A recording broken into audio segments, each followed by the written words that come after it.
Metaphor is a game I really enjoyed, so immediately after I beat the game for the first time, I wanted to play it again. And since I had a lot of fun with a 0-EXP run for Persona 3, I really wanted to try it for Metaphor, which makes the game harder for a few reasons. The obvious one is I just have really low stats, so I get one shots and do like no damage. The more obscure reason why this is hard is the game has a level damage multiplier that will significantly increase the damage the enemies do and significantly decrease the damage I do. So the 0-EXP challenge was already looking tough, but if I really wanted to, I could just grind until I've mastered every archetype in the game, which would grant a huge stat boost to all my stats from the mastery bonus. So I decided to also make this a 0 archetype EXP run as well, which means I can't rank archetypes up beyond level 1, so they would boost my stats less than normal, and I wouldn't be able to pick up a lot of skills in the game.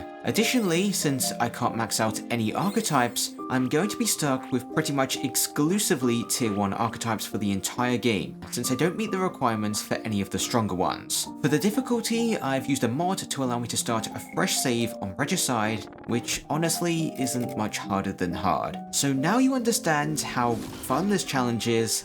Let's begin this challenge in Tradia Desert. Here, I just ran over to Grand Trad, where in the recruitment building, I was given the initial choice to pick a stat to increase. And since I can't level up, this was going to be one of the only ways to influence Will's stats. Ultimately, I decided to boost agility, as I thought I would eventually get one shot, and boosting my odds at dodging seemed to be the right play. Next up, I headed off to the border fort, and here I fought the first few enemies for this run that obviously aren't really much harder than normal, because you're usually level 1 at this point. As for the main boss here, they're pretty easy. I just had to attack with wind magic to break their legs and wings, and with their mediocre damage output, it was pretty easy to just heal off the damage they dealt to me. So as expected, the tutorial boss was easy, and now we headed off to the Nord Mines, where we encountered these dog guys that usually you can just kill with your normal sword's wings, but because I'm level 1, I can never quickly defeat enemies in this way, meaning I pretty much always have to engage enemies in squad battles to defeat them, so throughout this challenge, I was mostly just ignoring them and running straight to the objective.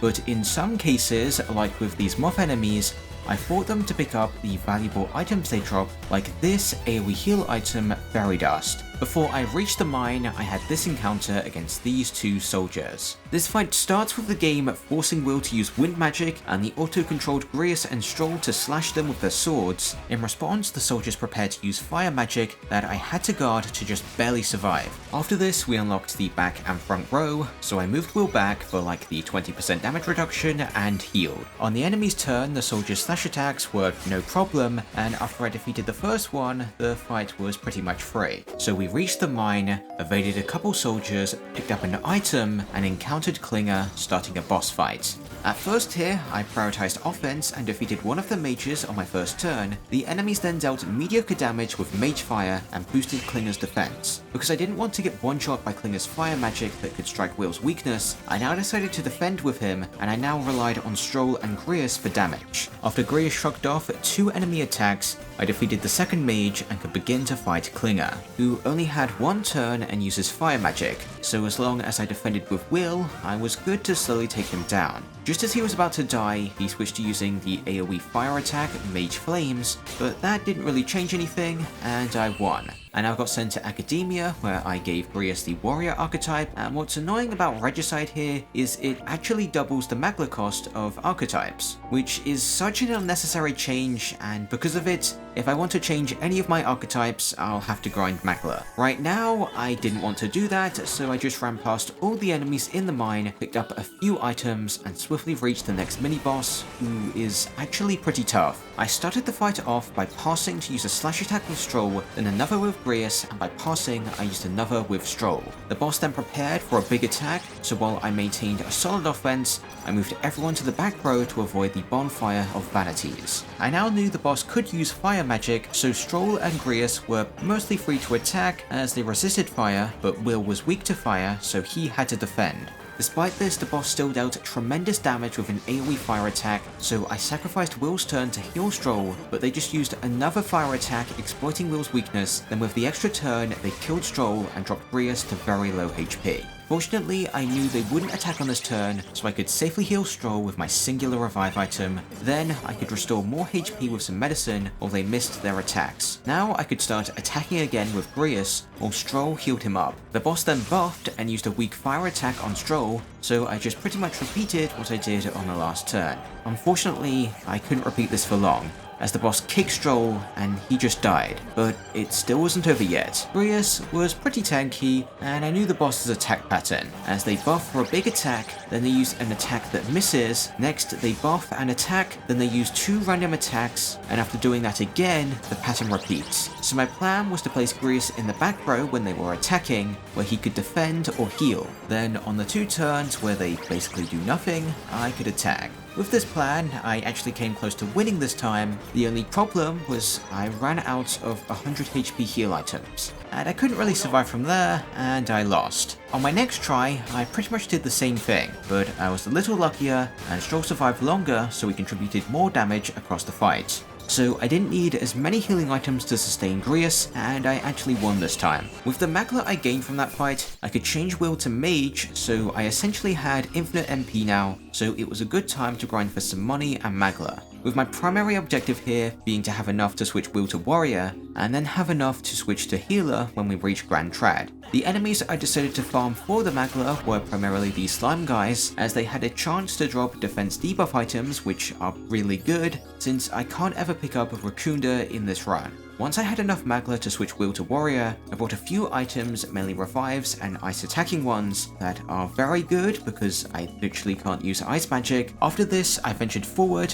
found the dragon, and was determined to kill them for the powerful sword you get for beating them. Anyway, this fight is really hard, and it took me over an hour to beat them. On my first try, I started the fight by using ice chunks, exploiting their weakness to use some diagonal slashes, and then lower defense. On the dragon's turn, they used Scratch twice with the second one-shotting Will, so I revived him, used an ice chunk, then healed up with a fairy dust. The dragon then responded by using 2 fireballs that we resisted, giving me an opportunity to maintain a defense debuff, use another ice chunk, slash them and heal. But that wasn't enough, as the next 2 slashes killed Stroll. If you haven't picked up on it yet, this dragon alternates between physical attacks and magical attacks, so this turn I knew it'd be safe to revive Stroll and deal a little damage, as they would use fireballs. But after that, I had to heal, as the dragon now used their most powerful attack, Tail Swipe, an AoE physical attack that targets everyone in the same row. Fortunately, I just had Grius in the front row, so this time it only hit him twice. On the fireball turn, I healed him up, we easily survived, and then I got lucky with a crit. So I could heal to prepare for 2 tail swipes that this time hit the back row, so both Will and Stroll died. Here, I considered reviving them, but at half HP, I thought they would die on the dragon's next turn.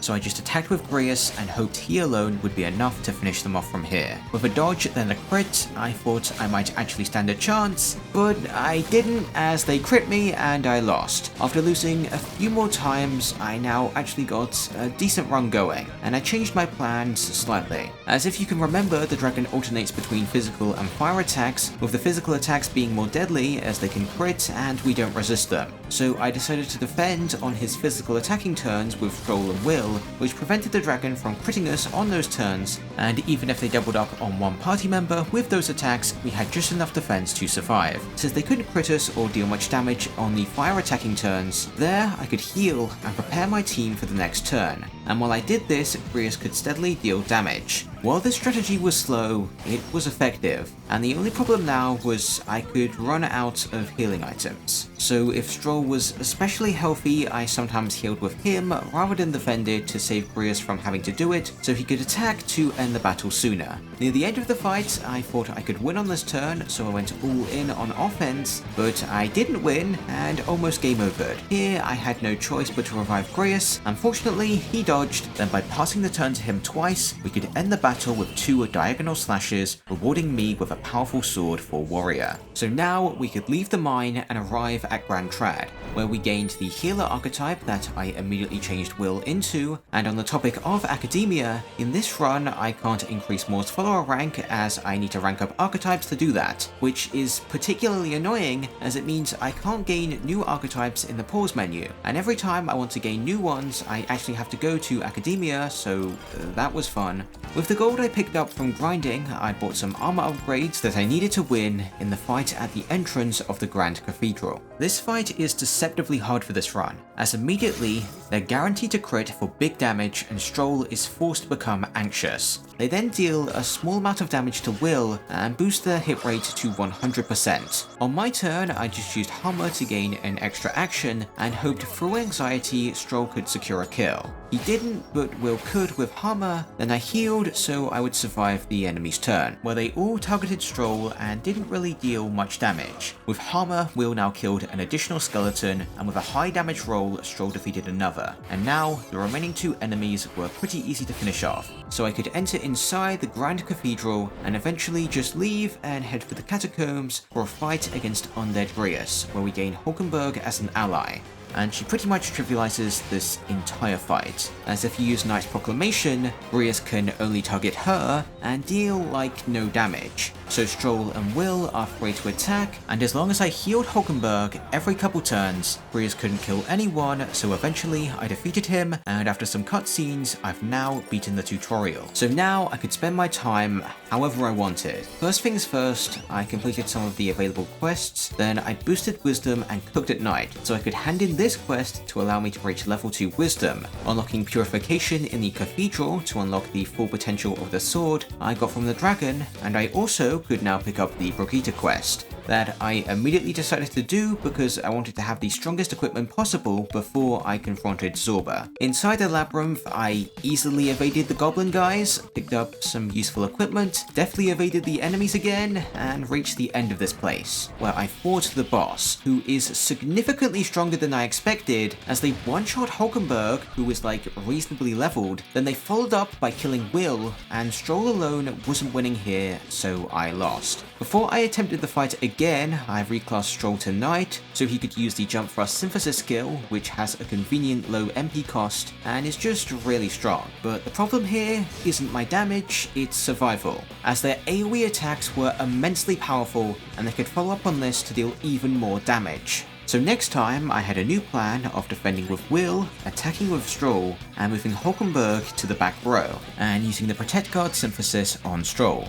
This should have protected me enough that I was able to survive with everyone, but of course, they crit Hulkenberg. So after using Jump Thrust, I revived her to full while the boss charged and prepared for the next turn. Fortunately, if you use any pierce attacks on this turn, you can completely prevent them from taking advantage of the charge, as they use Reckless Charge to remove it. Anyway, they now just killed me and I had to try again.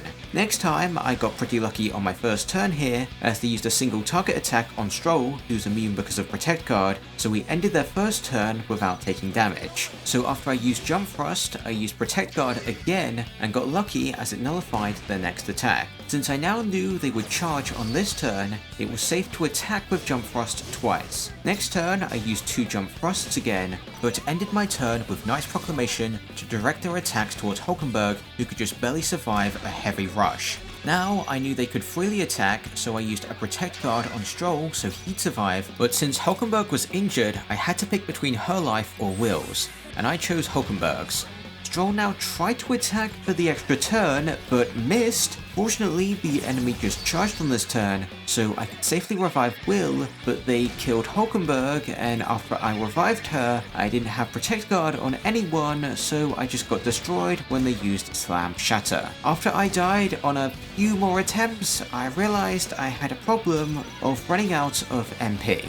So I changed my turn 1 slightly to be slightly riskier, as I used a defense debuff with Will rather than defending. So now he could die on turn 1 if they used an AoE, but I could easily reset on my first turn for them to just target Stroll. With a slightly more optimized turn 1 and better knowledge on when they charge, optimizing my damage now was much easier, and I easily found opportunities to recover MP. So with a little luck and frequent use of Protect Guard to nullify their attacks, I eventually reduced this enemy's health to 0, and I could complete Brigitte's quest, but actually I wanted to grind here, as in the weapons and armor store in Grand Trad, they sell 2 really strong pieces of equipment, with a really good sword for Seeker and a great all-round piece of armor for this point in the game. So I now fought these two goblin guys at the start of the area, then ran out of the area so they'd respawn, and I could enter again to fight them. After about like 2 hours, I had the necessary money and I could leave. In Grand Trad, I now had to wait a day for the discount in the store, so I unlocked Merchant and Cooked. Now, in the weapon store, I could just barely purchase the Golden EP, and with a Purified Lance, I was pretty sure I was ready to enter the first dungeon to face Zorba. Here, as you would expect, I chose to not fight most of the enemies to conserve MP, and a little into the dungeon, I picked up the Brawler archetype that's pretty good, as a strike resistance definitely has its uses. And it also unlocks a really strong synthesis with Knight that deals heavy damage and inflicts a pierce weakness. Anyway, further into this place, there was this fight that was pretty easy, as I could just one-shot them with Rider of the Blade and fire sword attacks with Stroll. So it was easy, but the next fight wasn't easy. At first, I tried to one-shot them with Horse-Drawn Carnage, but I was just short of a KO. Next, I opted to use Jump Thrust for big damage on the Mage Captain, then with Will, I tried to defeat the White, but I didn't have enough damage, so they got buffed, one-shot Will, and then wiped my whole team. Next time, since I knew I couldn't easily defeat the White, I targeted the Archer and one-shot them. After defending with Will, the enemies now acted, and Stroll died, but Will and Hockenberg managed to hold out and survived. But they died on the next turn. After reconfiguring my equipment, I tried again with a new plan, as instead of attacking with Hockenberg, I used Magic Guard to protect my whole team from the AoE attacks from the White, so I was only hit with a basic attack. And then I could defeat the White with Stroll and Will, then get some damage in on the Mage Captain. Surviving their attacks was also pretty easy, as they just buffed and used 2 single target attacks. So now I could focus the Mage Captain, who would use an AoE on this turn if I didn't kill them. Now the remaining skeletons weren't particularly threatening, and I could just one-shot them with Stroll. The next required fight fortunately wasn't anything too tough. It's against 5 of these guys, who I first weakened with my hammer, and now I could one-shot them with Rider of the Blade. With Hockenberg, I could use Knight's Proclamation to direct their attacks towards the tankiest member of my team. Since their damage output was mediocre, winning now was pretty easy. I now farmed MP by fighting these dogs in like the first area of this place, and once I had enough, I continued forward and fought these 3. My initial plan here was to use Hockenberg to strike the weakness of the mage, and I'd use the extra turns to deal decent damage with Stroll on the sword guys. The problem with this is Stroll has a fire weakness and they use fire attacks, so he's pretty likely to die, and reviving from here was too hard, so I just lost. So I changed my plan slightly, as instead of attacking with Hockenberg, I used Knight's Proclamation so she could take the single target attacks for my team. The issue here is I can't really heal her, so I wanted to kill the sword guys as fast as possible. But by doing that, I didn't use Knight's Proclamation and we died. So next time, I tuned my team's agility so I could start the fight with Hockenberg and use Jump Thrust on the mage, then Stroll could act as normal. Will could pass to Hockenberg and she could use Knight's Proclamation. After the enemy's turn, I now didn't get greedy and used another Knight's Proclamation, so my team could survive that turn, and now was the time to strike. So I used an Ice Chunk to kill the guy on low HP, and I used my remaining turns to finish off the mage. Their next attack was very scary, but I got lucky and Stroll dodged. I now just prioritized attacks with Stroll, and fortunately they chose to do some fairly weak attacks, so I could hold out until I finished them off and won.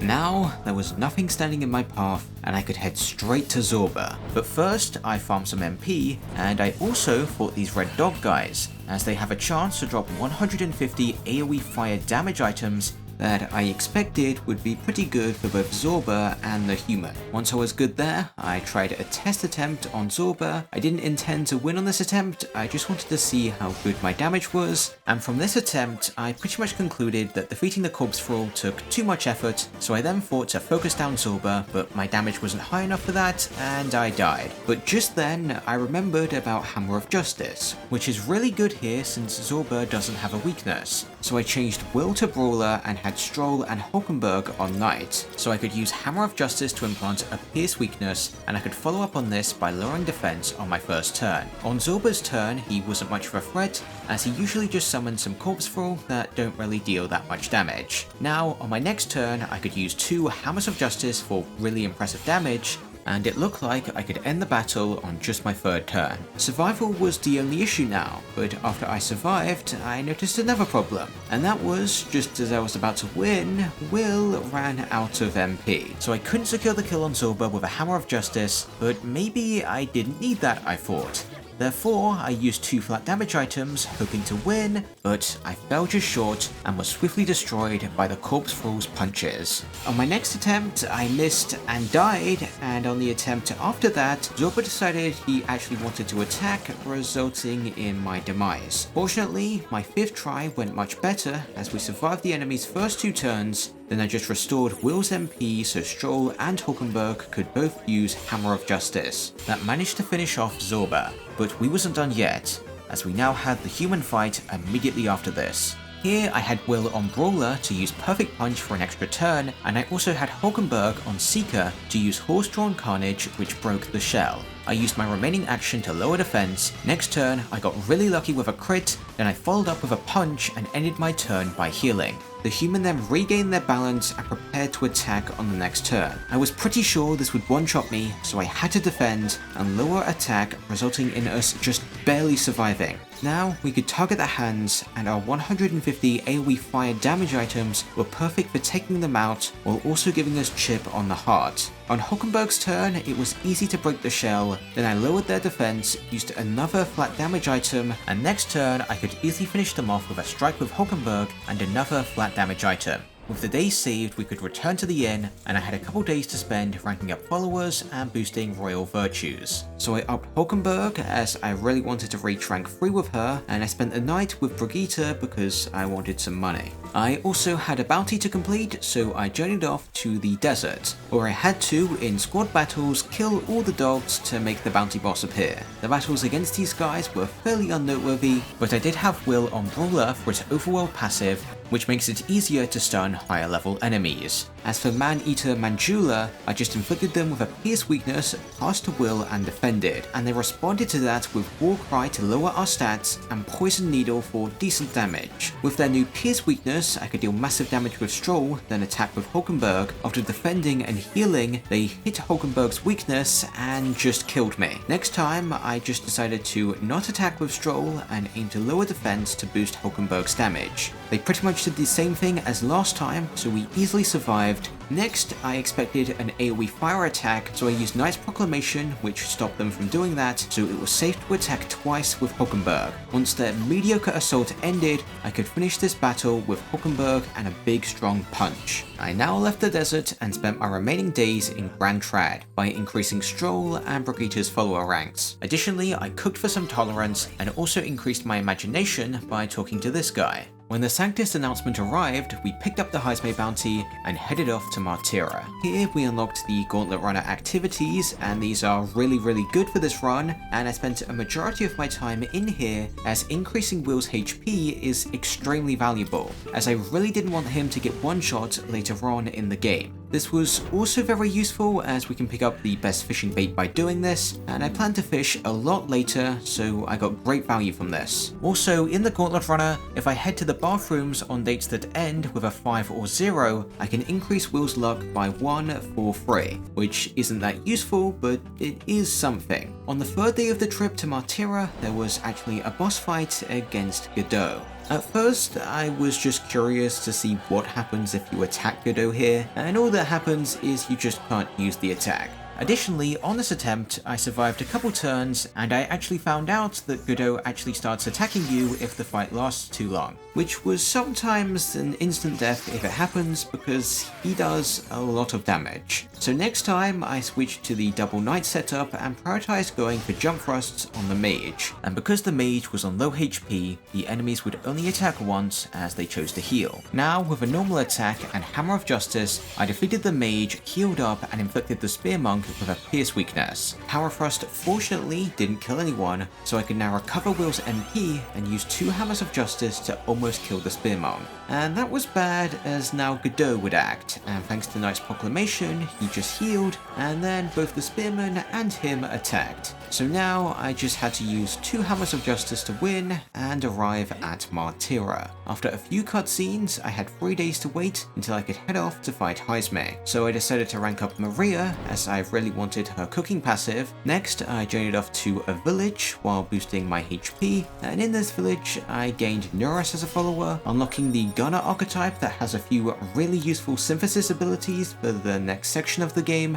Anyway, I now reached the day to leave Martira, but before reaching Heisme, I fought Katharina. To beat her, I used the usual strategy of spamming Hammers of Justice, but she then punched and my team just fell apart. Next time, I got lucky with a crit on the first Hammer of Justice, but I just died again when she got a turn. Since surviving here seemed really difficult, I just reloaded to a previous save so I could head to the item store in Martira, as there I could pick up some accuracy debuff items, and with those items I had a decent chance to dodge that happened on her second attack. So now I could attack with Stroll, revive Hulkenberg, and dodge another one of Katharina's attacks. With 2 more Hammers of Justice, I now ended the battle and moved on to another boss fight. Like Katharina, they do just one-shot me, and I basically lost on their first turn. Next time, I managed to dodge thanks to an accuracy debuff, and with 2 Hammers of Justice, they were pretty close to dying. And with a second accuracy debuff, I managed to dodge again, so I defeated them, got swallowed, and now had to make it out from the inside, where I tried to farm the low-level slimes for some items, but that didn't go well. After progressing further in, I fought the big fish guy mini-boss, who boosts evasion, so I just decided to use flat damage items that can never miss,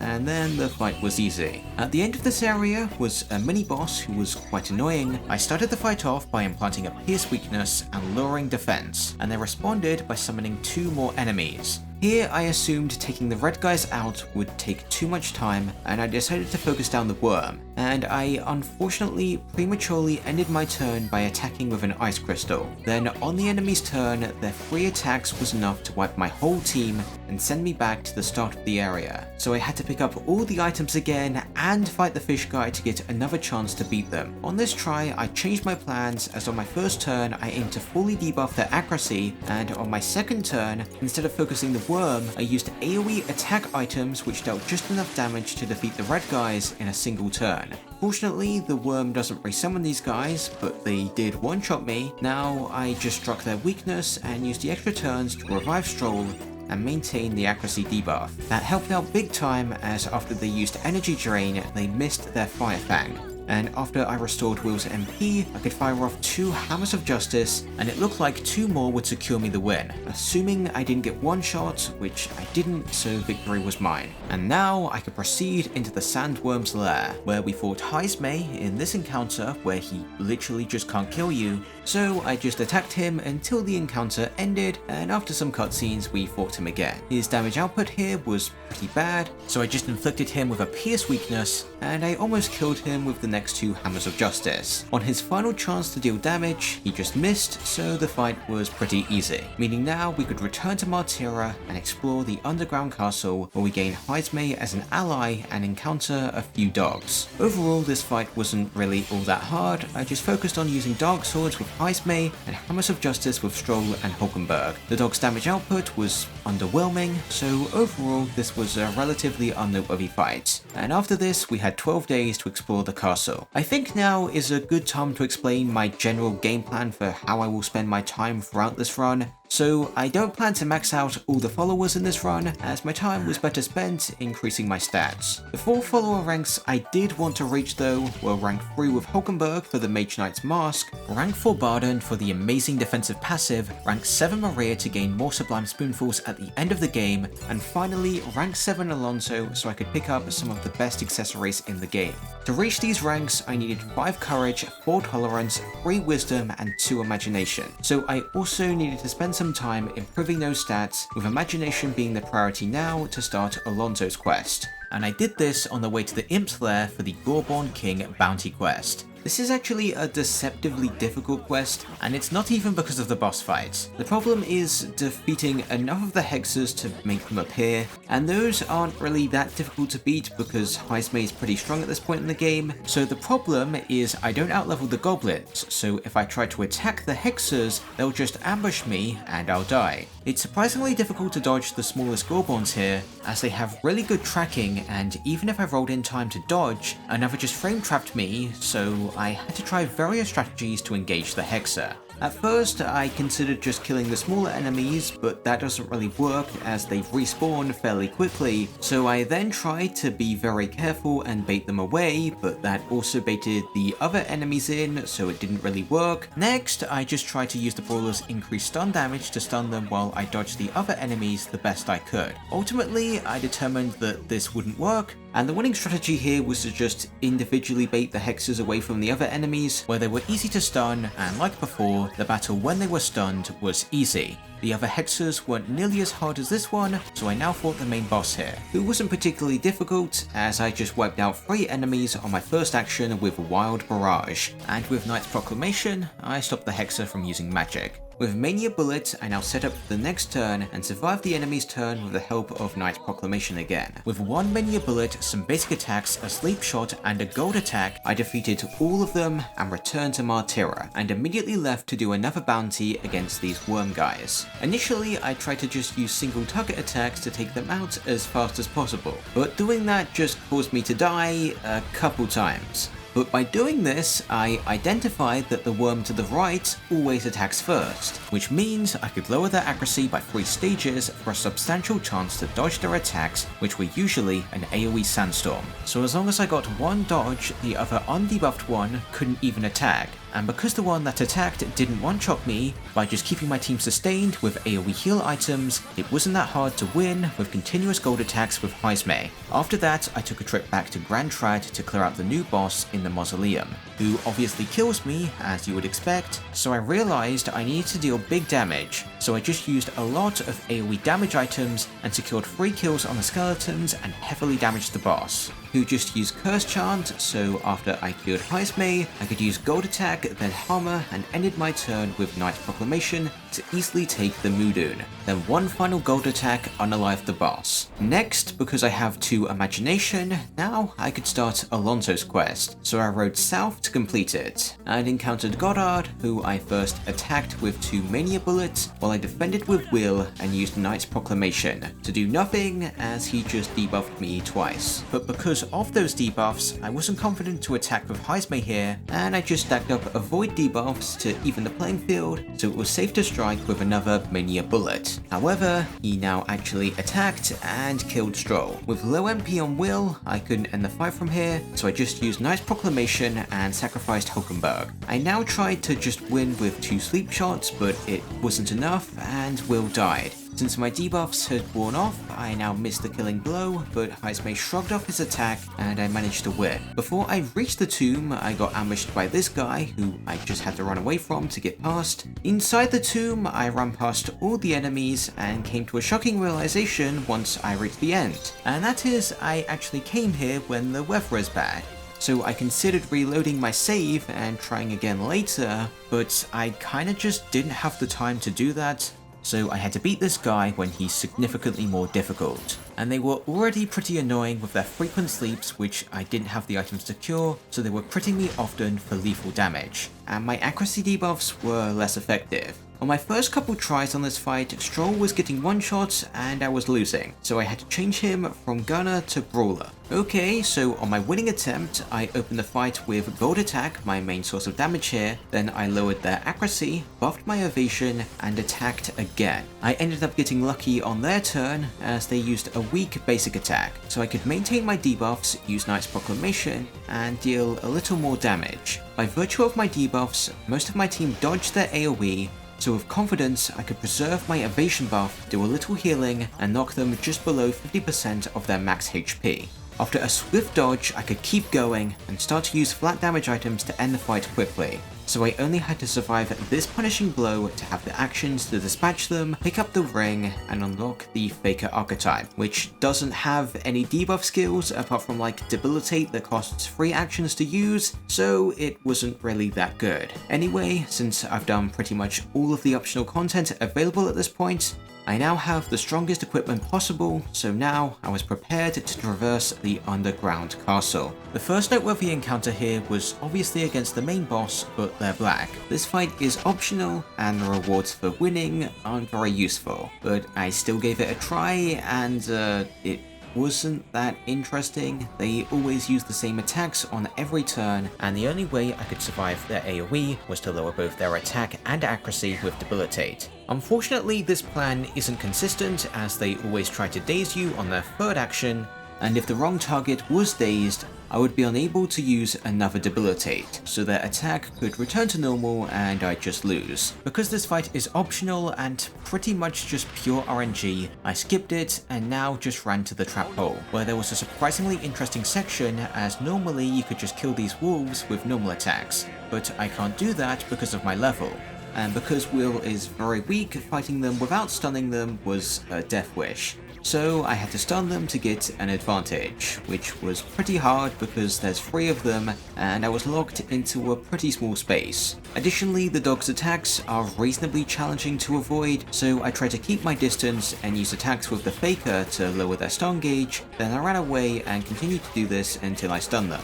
And with the stun damage, I could defeat them easily in a squad battle. Once all 3 were defeated, I opened the jail cell, and the next 2 encounters were much easier as I had the space to stun them. The third enemy was a little challenging though, as if they got a turn, they were very likely to just kill me. Fortunately, on attempt 2, with many a bullet, I had enough damage to end the fight before they got a turn, so it wasn't really that bad. So now I was done with that area and could advance forward to find the main boss here. I started the fight with many a bullet to inflict a weakness, then I decreased their accuracy and increased my evasion, which didn't help me as Eagerbite landed on Stroll and he died, and they tried to daze us. Next up, I used another Mania Bullet, then revived Stroll and further increased my team's evasion and further decreased their hit. Unfortunately, however, their Deafening Dim hit me and did significantly more than I expected, and this attempt couldn't win from here.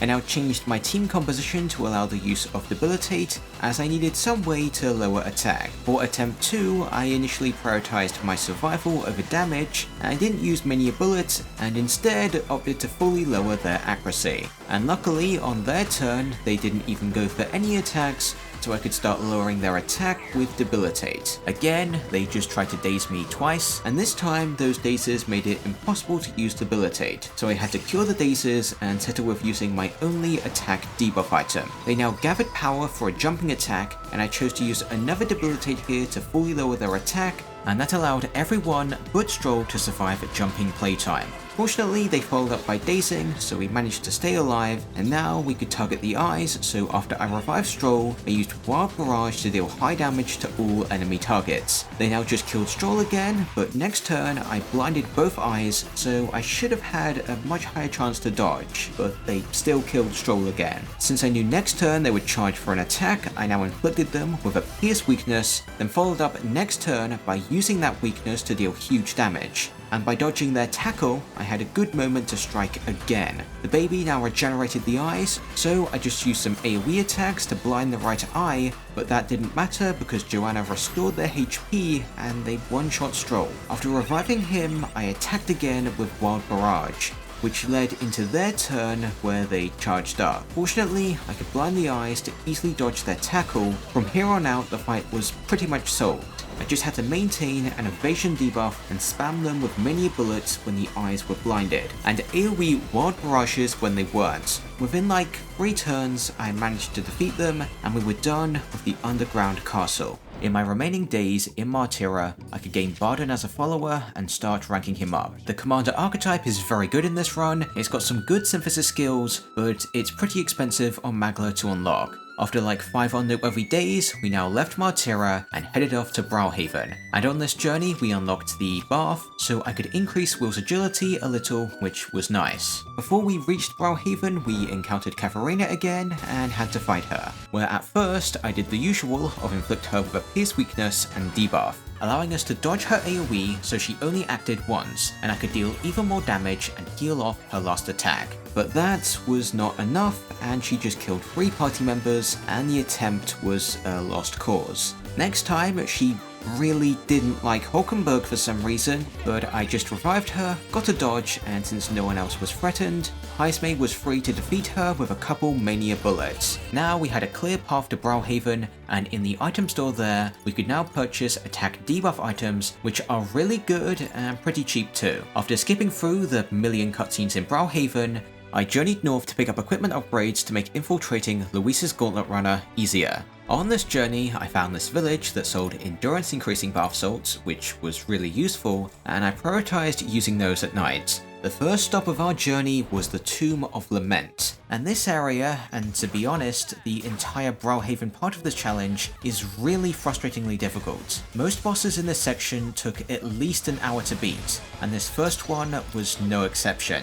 For this fight, my first turn is inconsequential. All I could do was debuff, as the boss here summons another boss who heals the original to full HP. With Wild Barrage, I tried to damage them both, but because Heismay is underleveled now, we're facing level disadvantage, so our damage is being decreased significantly. So in order to win, I have to survive for a long time. So I used Faker's Roguery to gain more turns, and used those turns to debuff, which helped us survive their Fire Claw, but the Hyper was scary, and thanks to a mistake on my part, that Hyper resulted in heavy damage and a death. Fortunately, since they used Hyper again, I had an opportunity to recover, even after an attack that killed Hulkenberg. On their Hyper turn, they now fortunately missed, and I tried my best to deal damage, but it really wasn't that much, and I also needed to maintain fully stacked attack and accuracy debuffs to survive. But ultimately, with my current team, a big part of surviving required good RNG, and since my damage was really bad, my luck eventually ran out, and this attempt lost without coming close to victory. So I needed to change my team around, and ultimately, Knight was the missing piece to my team, as not only did I have a really strong weapon for them, so their damage was a little better than Gunner, but they could also use Magic Guard, an incredible ability to allow me to consistently take 0 damage from the AoE magic. To use it, I needed to add a Seeker to the team. I chose Heismay for its high MP, so I could constantly use this to pretty much be immune to all damage at the start of the fight. Additionally, on Seeker, Heismay could exploit the right enemy's weakness for some decent damage. The only way I could lose now was to the physical attacks of the right boss, and also I could technically run out of MP. So on this fight, I also used a generous amount of MP heals, and because of my new plan, I only had to debuff the right boss now. My damage was pretty much consistently spread between Hammers of Justice, wind attacks with Heismay, and basic attacks with Stroll to hit the left enemy's weakness. Additionally, I used Faker's Roguery to speed the fight up. After literally like 10 minutes, the Chimera guy goes down, and now the attack pattern of the remaining enemy changed, as they now had a chance to use Soul Cry, and they now tried to curse us, which is bad as status conditions prevent the use of Synthesis, so I had to cure it. Eventually, my MP basically ran out, so I then just decided to fully lower their attack, and there wasn't really a chance I could die now. So after like another 10 minutes of using basic attacks on this guy, I finally defeated them and could leave and head north. Here I had a choice to head northeast to fight Roger, or east then north to fight Lena. Considering you fight Roger in a group, I assumed he'd be the harder fight, so I decided to fight Lena now, and later, when I had better equipment, I would fight Roger. But it turns out that Lena was way harder than I expected, as she has really strong AoE magic that was consistently buffed, and surviving a sustained fight seemed extremely unlikely, especially considering my best offensive archetypes were weak to her AoE electric magic. She also mixes up her attacks with an occasional physical attack, and because of the last boss, I'm pretty low on MP heals, so magic guards wouldn't last me the entire fight. Additionally, in order to fight her, I had to fight these enemies too, which was tedious and annoying, so I decided to attempt fighting Roger, which initially seemed equally hard, if not harder, as his squad acts more than Lena, and they primarily use physical attacks that I can't easily block like the magical ones. Also, because this fight is multi-target, my single-target debuff items are much less effective at mitigating the total damage they deal to me. They're also really tanky and do a lot of damage even when resisted, so this fight also looked close to impossible to beat. If I wanted to win, I'd need some kind of new, interesting maneuver. Perhaps of the Bluster Blast variety, an AoE extreme attack that could hit one of the enemy's weakness, and it also lowered the accuracy of everyone it hit, which was basically perfect for this fight, and by exploiting their weaknesses, I could use this move twice on my first turn, and with the hit debuffs, I thought I could live here, but they crit me, hit my weakness, and we lost. So I then tried to fully lower Roger's attack, as he would be the enemy that survives the longest, and he dealt the most damage, but that didn't really help that much, much as 2 party members died. Fortunately, Heismei's turn was up next, so I could use Bluster Blast maneuver and use the 2 additional turns to revive. Now Roger tried to debuff our attack and the other 2 enemies just missed, allowing me to use another Bluster Blast maneuver and bot to defeat one of them, while Stroll ended up going down. Now we were pretty close to winning, but Will doesn't have much MP, so I couldn't continue to spam Bluster Blast maneuvers. And consistently, on the enemy's turn, they killed someone, and eventually I just ran out of revives, which resulted in a loss. For my winning attempt, I ultimately decided to use Hammer of Justice for more damage on Roger, and I also used an Arcane Dragon Blood, my only MP heal item, as this fight would have been too hard otherwise. And with a little luck on dodges, I secured the win this time around. But immediately after this, we had another fight, this time against Katharina, who is weak to fire, so Bluster Blast maneuver was really strong here. And after that, I attacked with bot, then aimed to debuff her with items and another Bluster Blast maneuver. After ending my turn by defending, she healed, which is annoying, and she also one-shot Heismei, then followed up with an AoE, killing Stroll and dropping everyone to low HP. So on her next turn, she killed everyone and I game overed. Next attempt, I did even worse, as I missed my first attack and she just punched everyone to death. On attempt number 3, I used Heismei's second turn to use Assault Beacon to buff everyone. Stroll still ended up going down, but I just revived him, dealt more damage, healed up, and ended my turn by debuffing. As expected, Stroll died again, and Will almost died, but Hulkenberg came in and blocked the attack. After another turn of dealing damage, I thought if I survived this turn, I could win. Well, I did survive, I forgot about my low MP, so I couldn't confirm the kill. And now her continuous heals were just too much and I lost. Next time, I managed my MP slightly better by boosting Heismei's attack more, and with Knight's Proclamation, I also kept some damage away from Heismei. With some dodges and Katharina not healing, I managed to get the kill this time with a sleep shot with Stroll. So finally, I could reach the Forsaken Tower and climb to the top where I fought another super tough boss. I started this battle by increasing my odds of dodging with both buffs and debuffs, while the boss lowered our stats and came close to killing Will with Skullcracker. I now continue to bolster my team with buffs and weaken the boss with debuffs, which rewarded me with a dodge. Next turn, the boss does their gimmick where they just buff themselves, and the turn after they go for an AoE, which most of my team dodged. Now, if you want to know why this fight is so hard, it's literally just I can't do any damage. So MP becomes the problem, as in order to survive this guy's attacks, I needed to fully buff defense, or else I would just die. There really just didn't seem to be a single way to beat this guy. I have no strong attacks that can hit their weakness, and their charged attacks do way too much damage for me to survive a drawn out fight. So I considered giving up, as I would need some kind of cheese strategy to beat this guy, which I actually found, as you can poison him, which means every time they act they will take 300 damage, which is crazy high when you consider that they can act 4 times a turn when they charge. So my damage was easily sorted by this, so I just had to survive now, and with defense and protect guard, honestly, it wasn't all that hard. With a little patience, they got dropped to like 1 HP, and Hulkenberg's Jump Frost could give me an easy win. Now, I left that tower, then head south, and now I decided to fight Lena. On my second try here, I actually came pretty close to winning, but my first try just immediately died. Next time, I remembered to use Magic Guard, and I pretty much nullified most of the damage I took,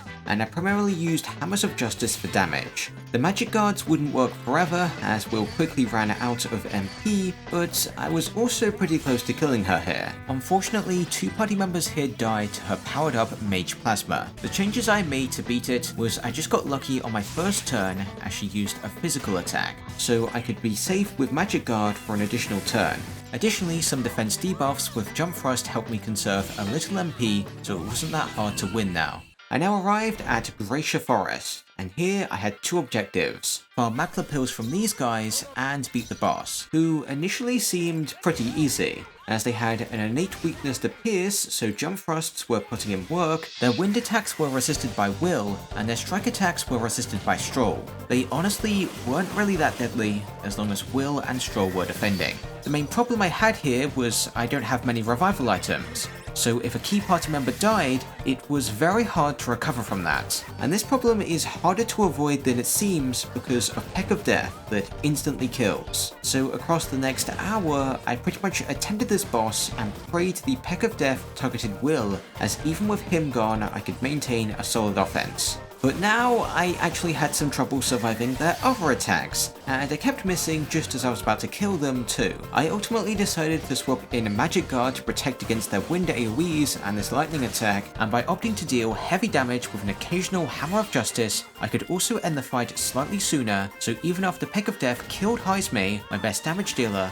I still had enough damage to win by spamming normal attacks, and I survived with a Magic Guard I applied before everyone died. So with this guy defeated, I could start farming MP heal items to help in Luis's Gauntlet Runner, as inside there's no normal enemies, so you can't just use the mage passive for more MP. Once I held about 20 Magla pills, I left that area, but I didn't immediately return to Brawlhaven, as if I did that, I'd lose one nighttime activity that I wanted to spend increasing Will stats. Now after a day of travelling, I headed back to this village for more bath salts, and then I returned to Brawlhaven. By doing it in this order, I could return and still have my nighttime to spend doing something. Anyway, I now spent my time increasing Barden's follower rank, as the rank 4 ability Protective Formation is just incredible, as it increases our survivability, and it's a pretty significant boost, as if everyone is in the back row, they normally take about 20% reduced damage. But with this ability, this changes to a 60% reduction in damage, which is like insane, and the enemies are going to be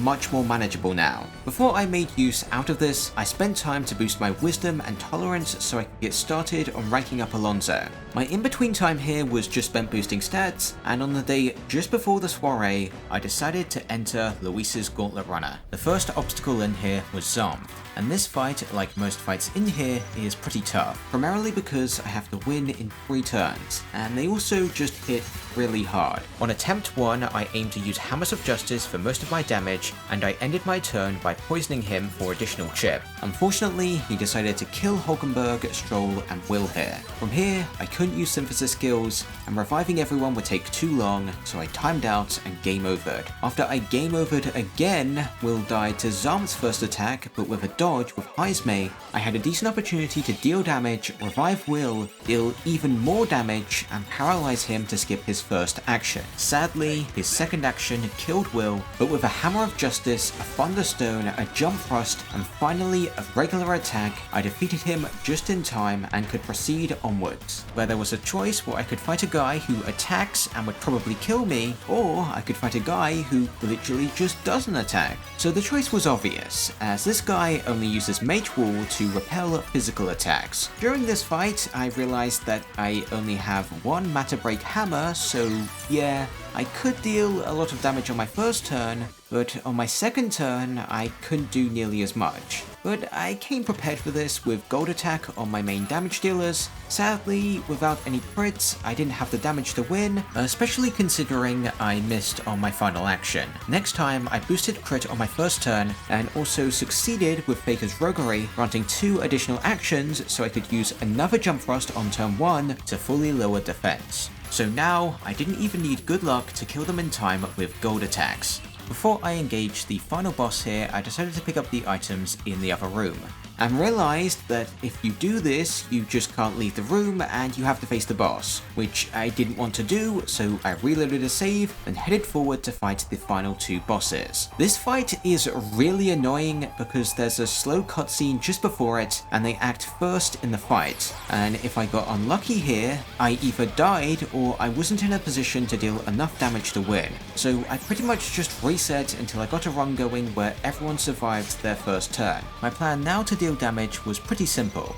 I planned to use Wild Barrage to gain extra actions by hitting Salva, and I used that to unleash an interesting maneuver to debuff them both. Then I healed up and further lowered Salvo's accuracy, who always attacks first and always uses an AoE attack, so there was a very high chance we dodged here, denying them their second turn. Now I pretty much just executed Wild Barrage again and used electric damage items on Cabio for the additional turns, to use another Wild Barrage. After surviving their final turns, I could secure the win with some damage items, a Wild Barrage, and a Bluster Blast maneuver. Now, every boss in here was defeated, so we could leave and come back the next day to do a mini game and then face Gladel. Starting a battle where Will just dies before I can do anything, so I try it again and just die again. Honestly, I was surprised that they don't just make you unkillable here. Fortunately, there was a win con here. I just had to reset enough times to get some low damage rolls, which took like 20 minutes, which moved me on to the Gladel boss fight with Juna. I opened the fight by striking Hector's Wind Weakness, and I followed up with Bluster Blast maneuver. On their turn, they honestly didn't deal much damage, so this fight was looking to be pretty easy. For my second turn, I did the exact same thing as my first turn, and on my third, I just healed off their damage. With my continuous wind magic with Juna, Hector went down with relative ease, and to finish off Gladel, I just had to use a couple light damage items. Overall, this fight wasn't anything special, so now I could set sail and head to Virga Island. Here, I could now fish, and doing that was pretty important, as it gives me the ingredients for some very strong cooking dishes, like the Sublime Spoonful and the AoE charging food, which could allow me to beat a boss that was otherwise impossible. And if no bosses are impossible, I'll just use them to cheese like the final boss. Speaking of bosses, I now had to fight this guy. On my first attempt, I tried to debuff them with Bluster Blast maneuver and attack debuff items, and after Will dodged their Slam Strike, I pretty much did the same as the last turn, but I mixed in using some Thunderstones to hit their weakness. Again, I luckily dodged on their turn, so surviving was pretty easy for now. But next turn, despite me increasing evasion, they landed a hit on Will and killed him because of his strike weakness. While I could revive him, I couldn't attack on this turn as I had to reapply my debuffs. Unfortunately, they now killed Will and Hulkenberg, and for the next few turns, I got locked in a loop where I had to revive someone and heal. Eventually, I managed to stabilize, and with another Bluster Blast maneuver, I managed to cut the tentacles, which I don't think actually changes much really. And now I just recovered Will's MP to use an Assault Beacon, and then maintained my accuracy debuff. They now recovered, and I dodged their attack. From here, I pretty much just entirely relied on Will's Bluster Blast maneuvers for damage, and survival was pretty much just pure RNG with their AoE random strike. Eventually, my luck ran out, and they just wiped my whole team. Considering that Will's strike weakness was a huge problem, I changed him to Brawler to resist that, and now my primary source of damage was Juna with the Mage Mask to deal electric damage, and Heismay on Knight to lower defense and use Hammer of Justice. With this new plan, I could pretty much keep them fully debuffed. And the new problem in this fight was the boss's torrential breath that they used fairly infrequently. Another slight problem I had now was because of Heismay being a close-range physical attacker, sometimes I moved him to the front that significantly lowered my team's defense because of Barden's passive. So I actually changed my team comp again, so no one was weak to ice, and now I had Heismay on Gunner, which is a physical attacking class that still deals max damage at a distance. It also had an AoE attack with Wild Barrage, so now I could destroy the tentacles, occasionally giving me a turn where everyone would deal double damage. Outside of any crits, as long as everyone was healed and the boss was debuffed, I could survive all their attacks, and while my damage was quite low, with Magla Potions to allow Heismay to spam synthesis skills, I eventually managed to take this guy down and win. After I picked up the +5 to all stats accessory, I arrived at Virga Island and was sent to the Dragon Temple to do nothing. Then we had our deadline. First, I picked up some golden beetles so I could pick up the resist/accessory. Next, I talked to Juna and head off to the cave to gain her as a follower. The only important thing here was the boss, and here is a really good place to showcase how strong Barden's defensive passive is, as after I fully debuffed their attack, none of their moves could really deal much damage at all. Like 81 was the most they dealt. They could also technically one-shot me, but that wasn't really a problem since I had an abundant amount of revive items. Considering this boss couldn't just instantly kill my whole team if I got unlucky, it honestly was a pretty easy fight. With Inferno Vortexes and fire damage items, I managed to secure the win on my first try. With Juna ranked up to rank 1, we gained access to the Masked Dancer archetype, except except we didn't, because no one can reach the requirements to reclass to it, because you need to level up archetypes to do that. So Masked Dancer, Summoner, and Berserker were all exclusive archetypes to their respective characters for this challenge. I now ventured west towards this village and picked up some strength boosting bath salts for Will. Afterwards, I returned to Virga Island, and I spent a couple days waiting by ranking up Alonso, and on Water's Day, I could head off to the mask salesman to pick up a Justice White mask, which allows me to make a Mage Knight's mask, which is really good as it allows Juna to use Tetrakarn. That's extremely overpowered in this game. I also picked up a Wizard's mask, and my preparations were complete now, so I was confident I could conquer the Dragon's Temple. First, I had to beat this tree beast though. On my first turn, I pretty much just spammed them with fire magic to hit their weakness, and I was disappointed at how bad Bluster Blast Maneuver's damage was. On their turn, they buffed themselves to heal every turn and increased attack. Despite this, they still don't really deal much damage, and with Juna's strong fire attacks, I could outpace their healing and win in like 4 turns. Inside the Dragon Temple, I could obviously pick up a few equipment upgrades, and the next important fight was against the real big ear guy.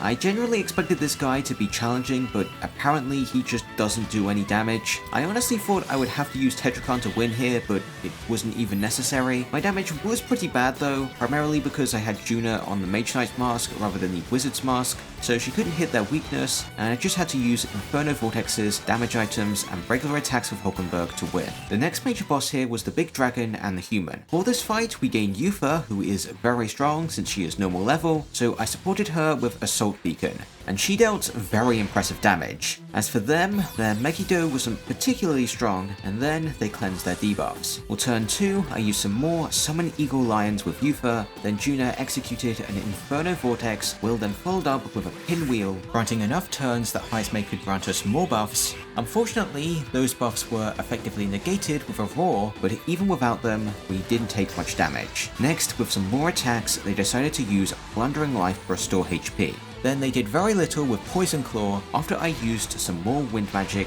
Juna dodged the Dragon God's breath, and now with more Summon Eagles, I was very close to winning. So after surviving their turn, I managed to defeat the Human, but I was just short of a kill on the Dragon, and they punished me by killing 3 party members. Luckily, Juna dealt enough damage to land the killing blow, and the fight ended. After this, we immediately had a second fight against the Human. If you want to know how this fight went, I'm going to put this on like 20 times speed up, and we can count the times I took damage. Yeah, they literally just never attacked, making it a completely free win. And with the day saved, I could now unlock the quest to gain Yufa as a follower, so I pretty much headed straight for the Land of Ceremony, and with Yufa as a party member, I could now cook the almighty Golden Stew, which is literally just Assault Beacon, but significantly better. And eventually, I plan to cook 99 of these, and use it to become fully buffed. Anyway, the boss in the next dungeon wasn't very noteworthy. I just buffed with Assault Beacon, they summoned and buffed, then in response, I used Summon Dragon God to remove those buffs and deal severe damage. They now decided to not deal damage again, so with another Summon Dragon God, the skeletons went down. In response, they did like nothing, and died to my next attack. Now, with this area cleared, the only nearby area I had yet to explore was the Spire of Blind Faith, which was home to a really simple boss who's weak to fire, which is extremely easy to exploit. They also like to use Heat Riser, but Summon Dragon God easily removed those buffs, so with just one single target attack that doesn't really do much damage, they weren't really threatening enough to be an obstacle, and they swiftly dropped dead to Summon Gargoyle. After I returned to Virga Island, I actually discovered that you can fight Jin near Browhaven, which is something I missed on my first playthrough. This fight is very easy, as most of the time he just doesn't attack, and when he did that, it did 18 damage. So I won and wasn't rewarded with anything important. So I actually reloaded a save and spent my time better by heading to this cave near Grand Trad for a bounty. On the journey, I encountered this village, and it sells some really good weapons for Juna. Right now, I only had the money for one, and I went with the Electric Resist Fan, so she'd have no weakness without a mask and on the Mage Knight's mask. Now I reached the Scoundrel's Hold, and at the end of the area I fought the boss. For this fight, I used Yufa's Summon Eagle Lions to deal big damage to the normal enemies, and I lowered the boss's defense with Power Thrust from the Pugilist's Mask. With another attack from Yufa, a single target attack was enough to take down the Hexers, which actually just gives the main guy here 4 additional turns that they use to charge and attack. The first hit wasn't that bad, but their AoE one-shot Heizmei. Fortunately, after some more wind magic, the next turn was not very deadly, and I won the fight before they could strike again. For my remaining days on Virgo Island, I did some fishing and progressed a little in the arena. On the day before we left the island, we could spend time with one ally to gain a slightly stronger weapon for them, and I chose Yufa since Juna already has a strong weapon. After a trip in the Gauntlet Runner, we arrived at Altabri, and once I was done preparing, I could enter the Opera House and begin climbing to the top. For the first required fight against these 2 spear monks, I could just pass turn to Yufa to almost kill them, then she easily survived their attacks, and I could end the battle with a fire attack into a basic attack. The next required fight was at the end, and now we had an additional mage to deal with. And since I missed with Summon Eagle Lion, they were pretty scary since they could use ice magic to strike Yufa's weakness and almost kill her. So next turn, after I healed, I made sure to defend to not take major damage on their turn, and with another Summon Eagle Lion, I defeated the 2 spear monks. By executing basic attacks, I focused the mage and survived with defend, so eventually they went down, and now we faced Luis. At first, I tried to lower his defense with Summon Lizardman, then I used Tetrakarm because Luis only uses physical attacks, and ended my turn with Mararu Kasha. On Luis's turn, he used Soul Cry into Royal Slash that did way more than I expected, then he used it again, and luckily we repelled the third one. Afterwards, I revived Will while Juna used Tetrakarn, and Heizmei increased defense. Luis now used more debuffs, so survival was not a problem for that turn. Next turn, I prioritized defense by lowering Luis's attack, then I healed, used Tetrakarn, and I took a risk and used Faker's Roguery. That rewarded me with 2 more turns that I used to lower defense. Thanks to Tetrakarn, I ended Luis's turn on his first Royal Slash. With 2 more Tetrakarns, I repelled Luis on his next turn and the one after that. And with my continuous attacks, Luis was nearing death, but Juna was out of MP, so I couldn't use Tetrakarn anymore. Fortunately, Will and Juna had it set up from previous turns, so we repelled another attack. Then by focusing offense, I was confident I could win on the next turn, so I just had to endure Luis's final assault, which was easy, so with Summon Lizardman, victory was mine. After a few cutscenes, we gained Basilio as a party member, who's going to be on the team for the rest of the game. Then after even more cutscenes, we could fly to the Magic Academy to fight Sogne and Rella, which is actually pretty tough. On my first try, I focused my first turn on doing as much fire damage as possible, and I also lowered their accuracy and charged Basilio. On Sogne's turn, he used his problematic Icy Breath to one-shot Yufa, and Rella set up a Quartz Wall. In order to recover, I used all my turns to revive, then heal, and defended with Yufa to not immediately die to another Icy Breath. But that wasn't the only attack they had to exploit our weaknesses, as Rella could use Light Magic, giving Sogne an opportunity to use Roar, forcing me to use a Reset Talisman to cleanse my debuffs. And on my remaining turns, I had to focus on survival, which is the main issue here. It's really hard to find an opportunity to attack, especially considering that they don't really have a weakness, and Yufa has to defend fairly often. Fortunately, on this turn, the attacks weren't that deadly, and my best choice for damage now was to use Wanton Destruction to inflict a strike weakness. Unfortunately, their debuffs were now cleansed, but luckily they used 2 single target attacks that were easy to recover from, so I could buff defense and charge in preparation for my next turn, assuming they didn't inflict Basilio with Frostbite, so I had to wait for the next turn, where now I could deal a solid 2000 damage. But now they dealt massive damage as Rella followed up on Icy Breath with an AoE of her own, which Will had no chance to endure. With their extra action, they also destroyed Juna and ended their turn with another AoE. Because of Yufa's ice weakness, recovering from this was hopeless, so I just got destroyed and had to attempt the fight again, where I lost early on in the fight. Next time, I found it to be much easier to optimize my damage using charged Wanton Destructions, and here I was also getting pretty lucky, as Sogne chose to use physical attacks rather than Icy Breath. So now I was actually really close to beating this fight's first phase.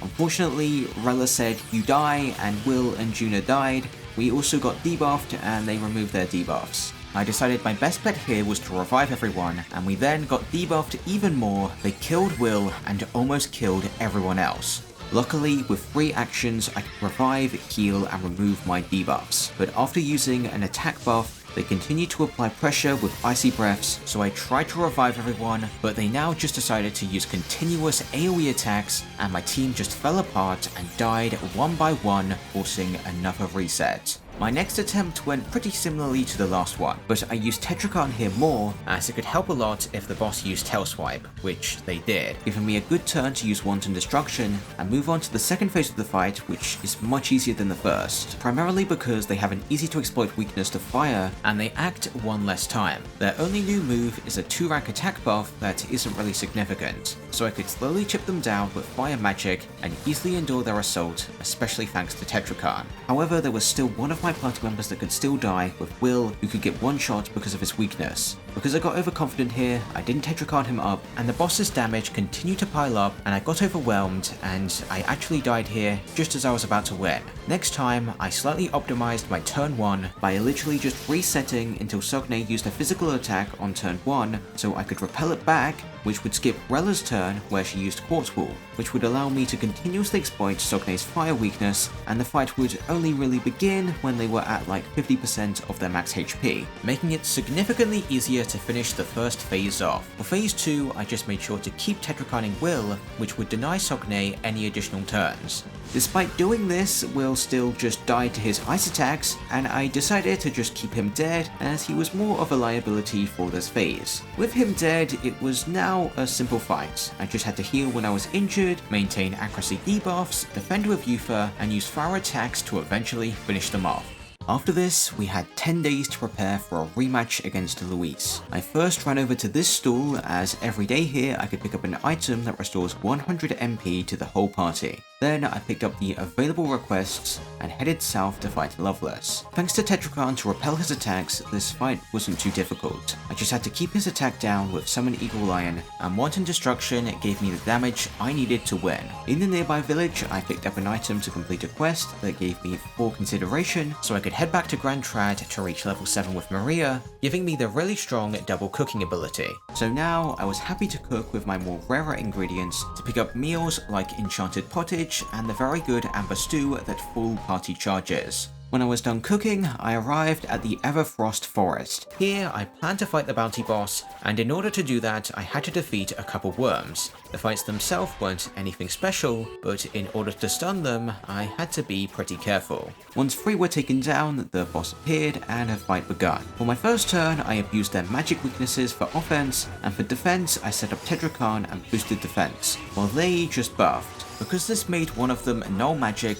I opted to use Battlecry Tackle, then I used an item to remove their Makarakan as well as their buffs so I could attack for good damage, while they could barely damage me. Because these guys rarely even attacked, and even when they attacked it didn't deal much damage, this fight was pretty much free by repeating my plan from the first few turns. At least it was until I defeated the Spear Soldier, as after that the beast opted to use a lot more AoE ice attacks which were actually pretty hard to survive, which put me on the back foot for a few turns, but with some good use out of items, I managed to recover and chose to not revive Yufa because of her weakness. Then considering their HP was already quite low, it didn't take much more to defeat them. The next location I wanted to head off to was the Tower of Insolence, where I fought this boss, which summons the second boss. This fight was pretty straightforward. I just continuously used Tetrakarn to end their turns early and take little damage. With Yufa, I dealt a majority of my damage while simultaneously lowering their attack, consequently reducing their damage to the point that this fight was a joke. Once I defeated those guys, I returned to Altabri and headed off to the arena for this time a solo fight with Will, which is actually quite noteworthy as alone, Will doesn't have access to any synthesis abilities and his normal attacks do not do damage. So for this fight, I had to pretty much entirely rely on damage items to win. Fortunately, in this fight, the enemy's damage is pretty low, so I just have to heal every couple turns, and eventually spamming items led me to victory, and I gained a powerful all-stat boosting Bath Salt. The final enemy I fought before fighting Luis was Milo, and on my first attempt, I didn't prepare many repelling magic dispel items, so his major omniscience were destroying me, and I couldn't really deal much damage outside of Basilio's turns. What's also really annoying about this guy is his AoE charms that make it so I don't do anything. Despite me coming extremely close to killing them, I didn't, and I actually game overed. Next time, I came prepared with the correct items, but my team looked like this, so I spent my first few turns swapping in my party members. Fortunately, with a good amount of Mindbreak hammers, it was far easier to damage him, and he also now always wasted a turn to reapply the repel status, so usually he only attacked once, and was much easier to handle now, so I wiped the floor with him, and finally it was time to head back to Grand Trad, where I picked up some equipment upgrades and was ready to face Luis. At first, I lowered his attack with Summon Eagle Lion, inflicted him with a strike weakness with Basilio, and ended my turn by increasing defense that just barely allowed Yufa to survive his 3 incoming attacks. During this fight, Luis can imbue his sword with fire, ice, wind, and electric, then strike your weaknesses.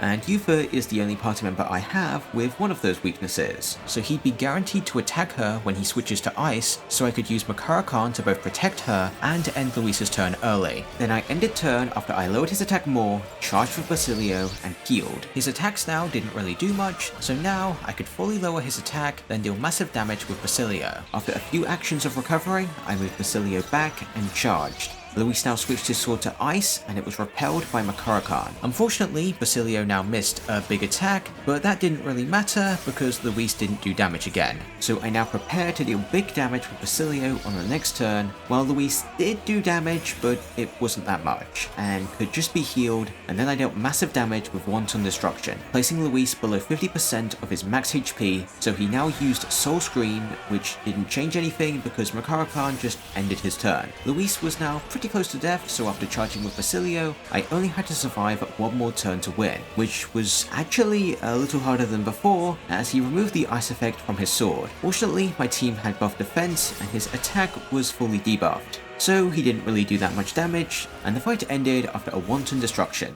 And after that fight, we headed to the Ancient Eldom Sanctum, where Will got a very significant power-up with the Prince archetype. So now with Blackguard's hammer, Will can actually deal good damage and inflict a weakness. But before leaving the area, we had to fight a human. At first, I inflicted them with a dark weakness with Will, then dealt AoE damage whilst lowering attack with Yufa, charged with Basilio, and protected Will with Makara Khan. Juna then just got one-shot by Wing Beat, and the Tetrakarn saved Will's life, allowing him to use another Blackguard's hammer, and Yufa could use another Summon Eagle Lion.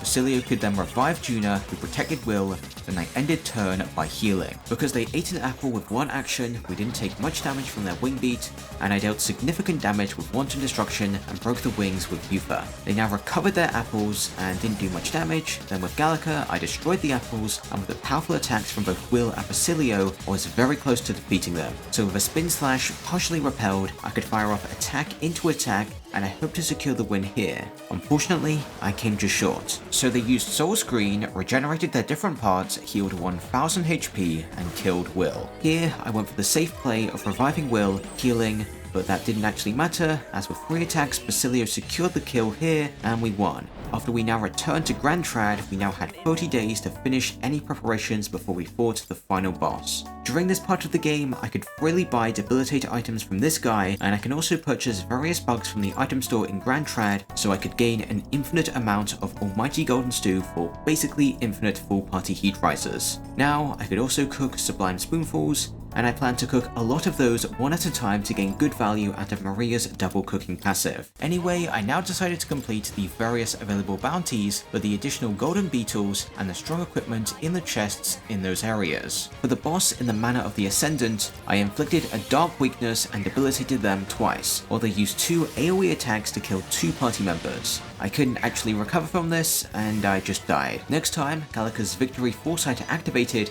making Will's first attack Prey, and like before, I debuffed them twice, but I also used Makara Khan on Will and buffed my whole team, giving us a good chance to get a dodge and skip their second action. Now, I could use Wild Ball with Basilio and Blackguard's hammer for significant damage. Then I protected my team with another Makara Khan so I could prepare for the next turn with Charge. Thanks to Makara Khan, their Dark Breath was repelled, but their Dark Weakness was now gone, so I switched Will to using Wild Balls the same as Basilio. Because of our defense buff, they now didn't do anything, and the rest of the fight was more of the same. and they were easily cheesed with Makarakan. With them taken down, I could now return to Grand Trad, and here I was aiming to boost Tolerance, as I needed it at level 5 to reach rank 7 with Katharina, so she could help against this specific boss. That I didn't fight yet, as in the Disgraced Ruins, there was some pretty good equipment. And the most important item here was the Great Sage's Armor Piece. That supposedly boosts MP by 30%, which it doesn't, it's less than that, but it's still very good. Anyway, for the first boss here, the Bandit Chief, I buffed my stats with an item, then hit their weakness with Summon Dragon Guard. After a Tetrakarn and 2 more buffing items, the enemy's turn began, where they tried to debuff my team, and honestly, they dealt mediocre damage. And with another Summon Dragon Guard, one enemy was taken out, and after I debuffed them, I could use Wanton Destruction to inflict a weakness on the boss. With the enemy's mediocre damage, focusing the boss with weakness inflicting abilities was the easy way to win, and without much effort the chief went down and I could fight the second boss. Generally speaking, this guy's no problem too, as they usually use their first turn to use Breath of Battle, so they only get one turn to attack, and usually this doesn't really do much damage. So I buffed to increase my odds at surviving, and just spammed Blackguard's hammers and Wanton Destruction for an easy victory. Thanks to Basilio's training, which not only boosts HP but increases courage, I now had met the requirements to reach rank 7 with Alonso, which increases the available items in this store, so we could purchase the Dodger's Ring, which is incredible when it works, the Utilitarian's Manual, which saved me actions with synthesis skills, and I could also purchase an infinite number of good flat damage items that could come in handy later. After this, I decided to head to the volcano, literally specifically for a golden beetle. There's no main boss here because I haven't ranked Yufa up to rank 6, so I quickly left this area and now ventured towards the final bounty boss in the abandoned path, who starts on half health because of Katharina. At first, I just inflicted them with the normal weaknesses, used Tetrakarn, and lowered their stats. They now lowered our stats and dealt some decent damage, but on my turn, I dealt spectacular damage with Basilio, and after I repelled their next attack, it was a free win with a couple flat damage items. Since I now held most of the golden beetles in the game, I could pick up the Dragon's Fall, and my next objective was to complete the Skybound Avatar. The first required enemy battle here was against an ear guy. This fight is surprisingly annoying because I just don't do any damage. Their damage was also pretty mediocre too, because I was fully buffed, and to reduce damage further, I could use Tetrakarn here, and overall this fight was easy, slow, and boring. So of course what's great about this guy is I have to fight them again, and then again. The rematch is technically slightly different than before. They have a few more attacks, but those don't really change the main strategy here, so eventually I defeated these guys, clearing the way forward to this new enemy, who was a little more interesting. I spent my first turn just buffing, and when I could, I attacked their weakness with Yufa and ice damage items. After ending my turn with a charged Wanton Destruction, they buffed attack and defense, then just healed. So I removed the defensive ones, and used some buffs and dealt a modest amount of damage when I could. They now buffed again, and followed that up by attacking Juna, who had the fire immune armor, so it did nothing. Victory Foresight now activated, and this was the perfect turn to launch an assault, so I removed their buffs and launched attack into attack, dropping them to around 50% of their max HP. In response, they did the same thing as last time, giving me a good opportunity to deal even more damage, but I also had to reapply my buffs and recover some MP, which was helpful, as they now unleashed an AoE fire attack. Once their turn ended, I saw a path to victory, and ended the battle on this turn. Next up, I decided to head right here, and this room was actually pretty tough, because I can't kill any of the skeletons with normal sword swings. And there are a lot of those guys, and if they hit me, they'll ambush me, and I'll just die. Breaking the first 2 crystals up the stairs was relatively easy with some good dodges, but in the lower rooms it was very easy to get overwhelmed, and I died here. Next time, I immediately decided to break the center crystal, and then I tried to break the crystal in one of the lower rooms, but like every enemy ran at me, and I didn't have a good chance to break it, so I tried to escape, but I was blocked in and was ambushed by an enemy that wasn't that high of a level, so I managed to survive and get away. And to thin enemy numbers, I destroyed the crystals up the stairs, and with the doors open from before, I managed to quickly sneak in the lower room from before and destroy the crystal. With some good dodges, I broke the final crystal and could move onward and face the boss. At the start, I just used Wild Boars to fully lower their attack, then protected Will with Tetrakarn, and charged ready for the next turn. This guy, like most enemies at the end of the game, used Breath of Battle and followed up with Slam Shatter that only hit Yufa. Since the team was buffed now, I started to attack first with items, and then with Will and Basilio. Once I saw their damage output on this turn, I knew there was no chance I could die. So after attacking, they did nothing, and I killed them on the subsequent turn. In the room to the left was another boss, and they were also relatively easy, as with my stats buff they had a high chance to miss, and their damage was unimpressive. Because of their pierce weakness, they pretty much had a permanent max attack debuff too because of Wild Boar, so it was overall a very easy battle. After I picked up some pretty good equipment, I headed up the stairs and now had to fight Zorba, who is pretty difficult. For turn 1, I did pretty much what you'd expect, and on Zorba's turn, he did nothing with Bondage Curse and one-shot Basilio with AoE Dark Magic. So after reviving and dealing damage, I was forced to heal, which helped me live his next AoE. To stop Zorba from exploiting Basilio's weakness, I used Makarakan on him, then further buffed. Then attacked with Blackguard's Hammer, used the extra turn to reapply my debuffs, and I ended turn by healing, which wasn't enough as Will just got one shot. Fortunately, after he was revived, Zorba didn't attack and shifted to defense mode. In this form, he doesn't attack, he just used Reset All to remove my buffs, and he buffed himself with Heat Risers. So this was a decent opportunity to attack with Will and not Basilio because he can repel those. Which I didn't exactly understand how this works, and I lost some damage here because of it, and Basilio died just as he changed to attack position, and came close to wiping my whole party. So I had to spend all my turns recovering and buffing, while Zorba inflicted anxiety on Yufa and exploited that anxiety with Giant Scythe to gain one more turn that he used to switch to defense position, meaning I was free to debuff him, heal, and attack with Will. After about 3 turns of dealing damage, he finally switched to attack position and used an AoE Dark attack that we easily shrugged off. With another attack, he was very close to dying. Unfortunately, I couldn't land the final blow on this turn, so I just healed and protected Basilio with Makarakan. After he says he'll kill every last one of you, he uses Soul Screen for 4 additional turns, where he punched us twice, then used a lightning AoE that Makarakan repelled to end his turn. Once again, I was unable to kill him this turn, so I revived Juna, reapplied my debuffs, and used Makarakan to hopefully end Zorba's turn early, which worked as planned as his second attack used magic and it was repelled. With Blackguard's Hammer, I saw an opportunity to win and defeated him once and for all. Once we was done talking with Luis, we headed back to Grand Trad, and with my new equipment, like Basilio's best weapon for this run, I was confident I could now start the Trial of the Dragon questline.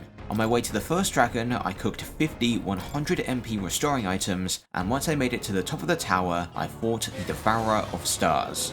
For turn 1, I wanted to inflict them with a dark weakness, and because they repel dark, I had to do this with Sable Dance. Then I buffed my team, debuffed them, and attacked with Will, giving another action to buff stats. On their first turn, they fortunately didn't attack much, as they reduced our HP to 300, then they maxed out their attack and used up Yufa's Endure. After she was healed up, I could deal massive damage with Blackguard's Hammer, follow up by removing their buffs. Yufa then used an Evil Eye Talisman. With passes, Will could now act again for more damage. And with my stats further buffed, the dragon's turn began, where they removed our buffs, raised attack twice, then one-shot Will with Toxic Breath. I now tried my best to revive Will and restore HP, but it wasn't enough, and 3 party members were wiped to their slash attacks, and I had to reset. For my second attempt, I changed Basilio's armor so he now resisted dark, so I thought surviving would be a little easier. Unfortunately, this time they spammed me with powerful physical attacks, and I lost again. Since I now knew those were a problem,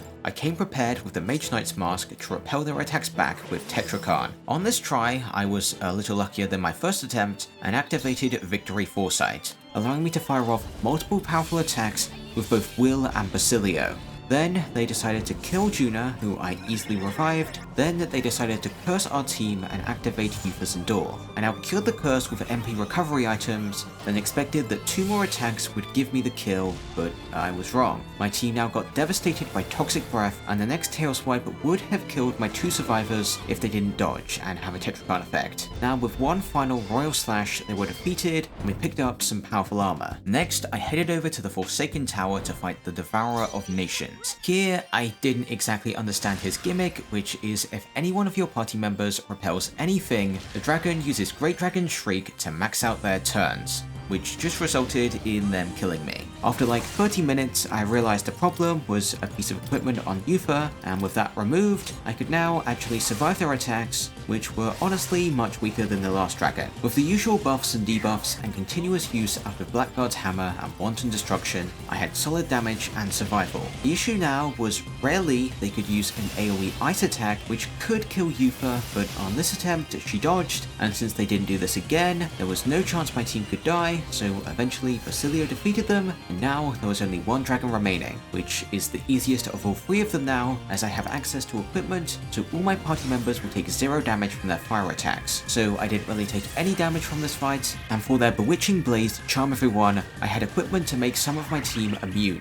making it easy to cure, and here I also decided to inflict a fire weakness to repel back burn down for 9,999 damage, giving me a basically free win from there. With all 3 dragons defeated, I now return to the Dragon Temple to face the Elegy of the Soul, who killed me immediately on turn 1 by spamming Armageddon's Last Sire, which is something he does if you repel something. So after I changed Yufa's equipment, I was actually ready to fight this guy. My first turn, I inflicted them with weaknesses with Will and Basilio, then buffed my team and lowered their stats. In response, they switched to Seeker, increased their crit, buffed their stats twice, then unleashed Trial of the Seeker for decent AoE damage. Now I just continue to attack with Will and Basilio, but I also removed their buffs, healed with a curative Pony Roast, lowered their stats, and ended my turn by buffing. On Warrior, they were much more deadly, as they dramatically buffed both attack and accuracy, then unleashed Bamboo Splitter and continued their assault with Thunder Blade, activating Will's Endure. After Will attacked again, I debuffed, then fully healed.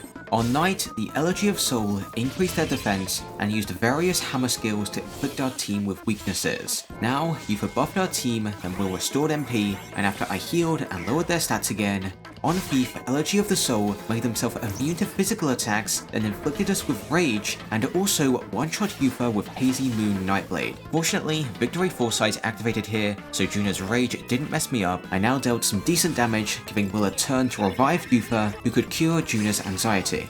After I dealt a little more damage and debuffed, they switched to Masked Dancer, where we took minimal damage from their fire attack, then they used their remaining turns to inflict weaknesses. I identified now was a good opportunity to deal damage, and once that turn ended, they switched to Summoner, where we dodged their attack to end their turn with the Dodger's Ring. So now, we had another chance to deal big damage, and after we dodged the only attack on Berserker, our remaining attacks were enough to end the fight before they got another turn. With the Legacy Sword powered up, we were now ready to face the final boss. For my remaining time now, I just went fishing in the day so I could cook more Sublime Spoonfuls and Amber Stew. On the day before the final departure, I had 38 Sublime Spoonfuls and 11 Amber Stew. So we now arrived at the Tyrant Star, and I just had to run to the end here. But to make the final few bosses easier, I tried to farm these giant tooth guys for their repel magic and repel physical accessories, which were relatively easy to defeat with this cooking meal that makes them die in a single attack. The only problem is I farmed these guys for literally 5 hours, and I only picked up one of the magic repelling accessory. Also, while I did this, I realized I could switch Will to Thief for the stealing overworld passive,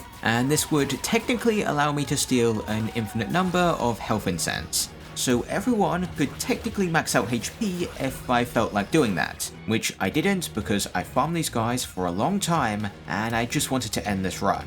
So I now rode the platform over to Luis, and now a battle began. First off, I just inflicted him with weaknesses, used Tetrakan and buffed. On his turn, he used Tetra Break, one-shot Basilio, then used an AoE to kill 2 more party members, and finally he finished off Juna, and I game overed. For attempt 2, I pretty much just died the exact same way as before. Luis's damage was just really high. On my third try, I identified the problem was that I placed Basilio and Will in the front row to deal damage, and by doing that, I deactivated Barden's all back row defense passive, so with that and me focusing more on defensive buffs on my first turn, I survived Luis's first turn, and then revived Juna, healed and buffed. With a few dodges, my whole team managed to survive his next turn, and after I debuffed him, I could start to attack him, keeping Will and Basilio still in the back row because defense was more important than offense here. Now Luis used Octowing Crush that missed most targets, a Moodudyne that missed, and another Octowing Crush which dealt mediocre damage.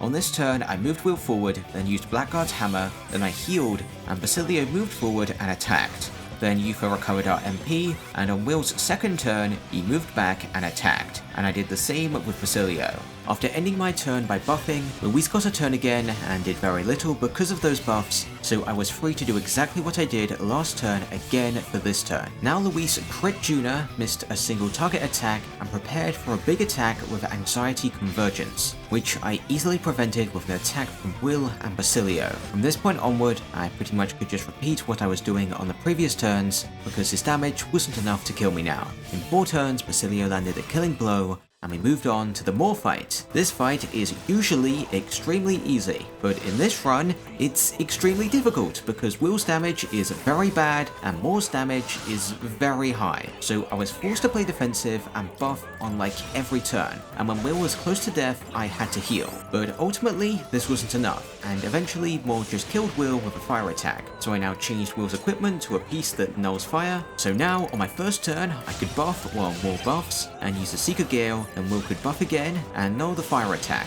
Next, Will could heal, taking Adamant Nightblade and Homodyne, and now Moor will repeat his previous attacks in the same order he used them the first time, which is he buffs the fence, then uses Seeker Gale, Giant Slice, a fire attack, Adamant Nightblade, and finally Homodyne. So now you understand how he works, I'll explain the problem I had with this guy, which is it's just really hard to find an opportunity to attack him, because I need to maintain a maxed out defense buff to survive his attacks, and I also need to heal to not die. And to maintain my buffs, I have to buff once every 2 turns, which means if I want to do damage, I need to make sure that I don't need healing on both this turn and the next, as there I would have to buff. Also, when it comes to dealing damage, flat damage items were my best choice that deal 200 damage. So this fight took an extremely long time to beat, because my damage was bad and I had very little opportunities to attack. So in like 25 minutes, Moor was at about 1/3 of his max HP. And here,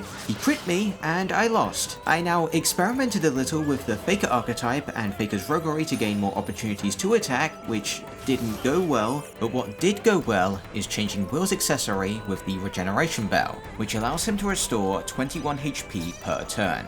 And I could pass my first turn to Will and effectively double this healing, which made it easier to find good opportunities to attack during this fight, as I didn't have to worry about healing as much. Additionally, to survive Moor's crits, I made sure to use a Steadfast Stew to grant Will an Endure effect, which actually did save his life. After a long 25-minute battle, I finally defeated Moor, and after I finished preparing, I could proceed forward and fight the final 2 bosses, who were not particularly difficult because I have 38 Sublime Spoonfuls, which effectively gave me enough turns to beat both bosses without them getting a single opportunity to deal damage. And that's originally how this journey ended. I cheesed them both with the infinite turns with Sublime Spoonfuls, but while editing this video, I decided that that was a bit of an unsatisfying ending. So I decided to attempt this fight again with a new restriction on myself of only using a maximum of 3 Sublime Spoonfuls on phase 1 and a maximum of 6 on phase 2, because that phase is really hard. So now I left Academia and faced Luis.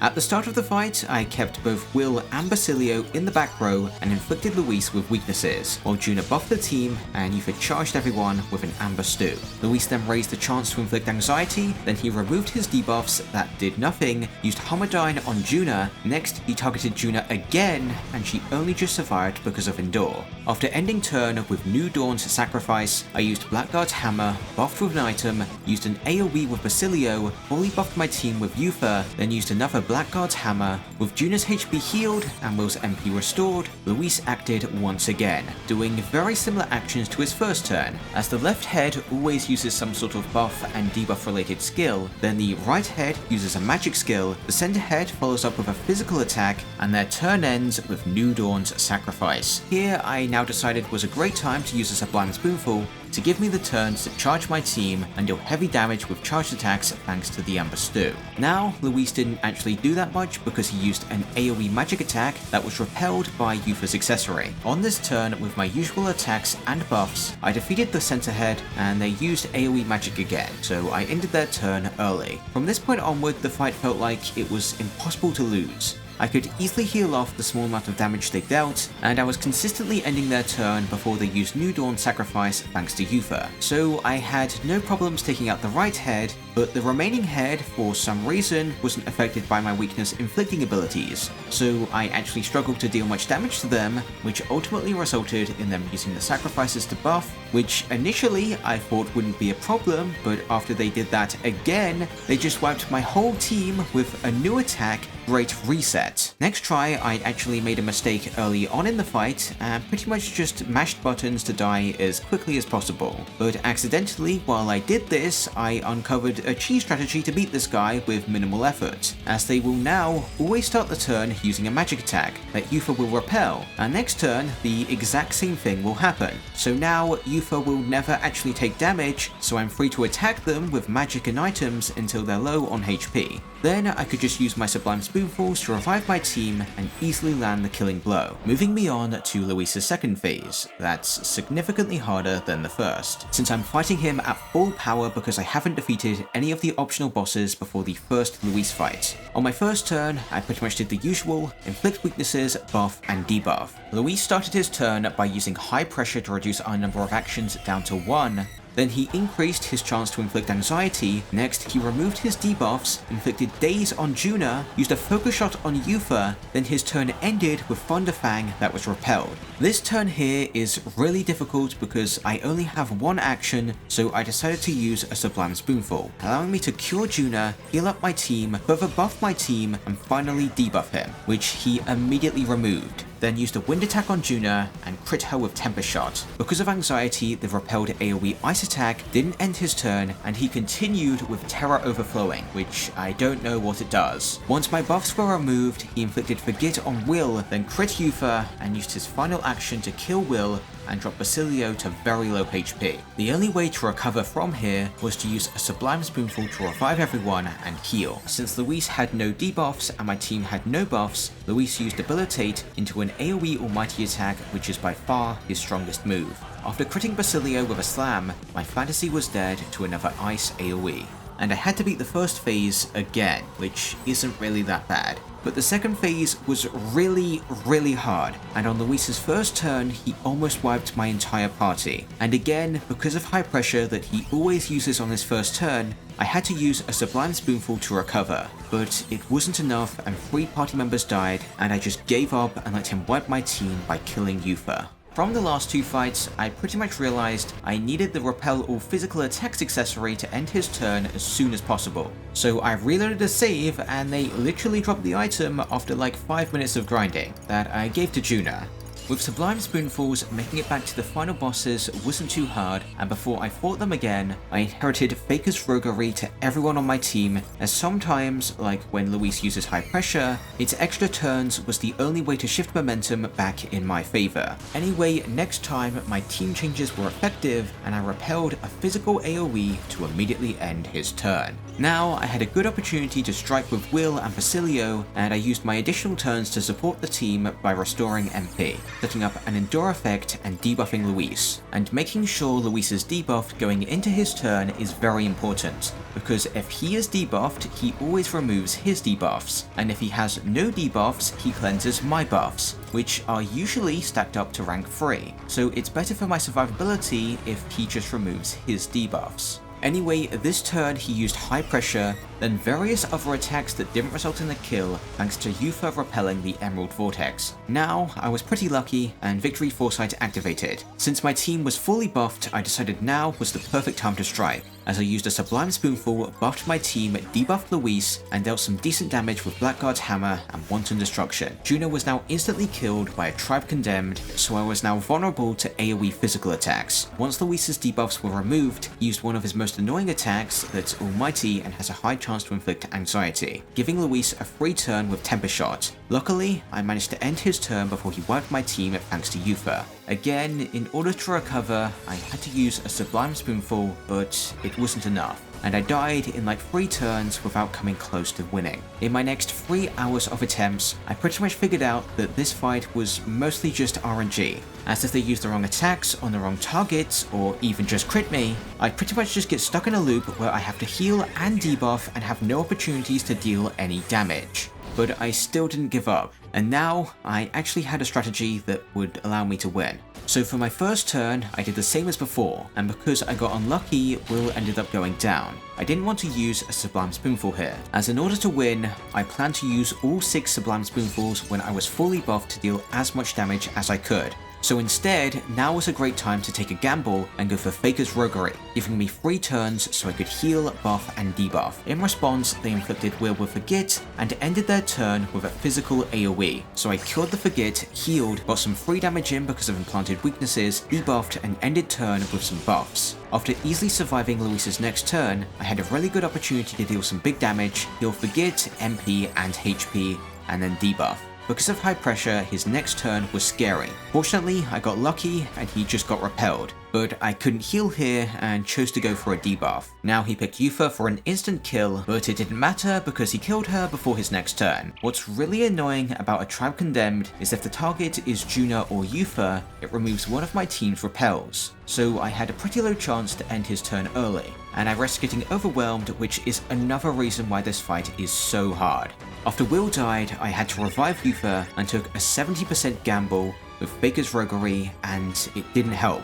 What was even more scary is he used high pressure again and almost killed Basilio, who luckily dodged. Again, I was forced to rely on Faker's Roguery here, and it rewarded me with the actions to recover and buff. From here on out, the fight is relatively straightforward. It's definitely not easy, but it's just more of the same for like another 10 minutes. But in that time, I slowly managed to damage Luis and set my team up with a fully stacked attack buff. With 6 Sublime Spoonfuls and his HP reduced by about 25%, I was pretty sure I could win now. So I used one, debuffed Luis, moved Will forward and started to attack with Royal Sword. Next, I cured my team's status conditions, Basilio now used another Sublime Spoonful, and Juna followed up with an Amber Stew to charge Will and Basilio, allowing my Royal Swords and Wanton Destruction to deal significantly more damage. The issue now was running out of MP, which I could just heal with anyone with a spare turn, and also I could miss and not have the damage to kill them. Luckily, none of my powerful charged attacks missed, and on my final 3 remaining actions, Basilio landed the killing blow with Wanton Destruction,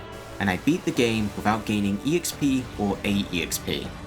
Overall, this was the perfect challenge to me. It makes the game actually difficult, and it was generally fun for me to figure out how to win despite seemingly impossible odds. An example for me was this fight here. At first, I saw they one-shot my whole team and was initially afraid the fight might be impossible. But after I attempted it for a while, I cleverly used the abilities available to me and actually found a somewhat consistent strat to win. And what I also found particularly fun about this run is because I don't have access to many abilities, I was forced to rely on synthesis skills, which made me really have to think about a good team composition to use these abilities, while I also had to consider maybe I want an archetype to resist a certain attack to make surviving easier. My only problem with this run is sometimes it was kind of unfair, and the end of the game was kind of boring because I just did the same strategy over and over and it just works. But I still had some enjoyment at the end of the game. An example of this is on my first playthrough of the game, I beat the rematch against Zorba in just a few turns, and I literally had no idea what he even did.